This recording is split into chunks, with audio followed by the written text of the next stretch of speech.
पूरा प्रस्तुति जिला प्रशासन प्रस्तुत चाषी प्रस्तुत सामाजिक संगठन मान भी प्रस्तुत आदि प्रस्तुत बरगढ़ रु आरंभ हम 20 तारीख दिन बरगढ़ रु आरंभ हम 21 तारीख दिन संबलपुर आरंभ हम ये दुईटा जिला धान संग्रह रे सबुठारु बड़ जिला एवं ओडिशार बरगढ़ जिला तो 6 भागरु भागे धान बरगढ़ दे थाए तेणु आम निखुण व्यवस्था करूँ ये व्यवस्था रे अतीत भाया नुह वर्तमान प्रत्येक मंडी रे जने अधिकृत अधिकारी रहिबे से धान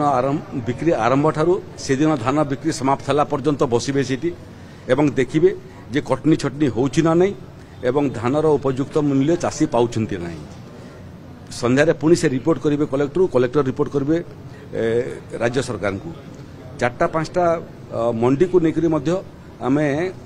पर्यवेक्षक नियुक्ति करूँ दिन भर चक्कर मारे गोटे सेंटर आ गोटे सेंटर को एवं जो मान को सेठी दायित्व दिखाई से काम ठीक कर देखिए पुलिस पेट्रोलिंग व्यवस्था कराई जमी दलाल माने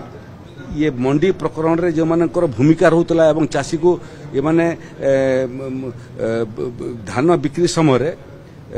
कटनी छटनी एवं अन्य कार्य रे लिप्त रहूतले चाषी को क्षति पहुंचाउतले दलाल माने जिमती कौनसी मंडी को आसी पारिबे नहीं सेति पुलिस रो पेट्रोलिंग होची एवं मते से क्रम रे मोर निजस्व उत्तरदायित्व अछि बरगढ़ एवं सोनपुर जिले में किमिति धान बिक्री ठीक ठाक हेबो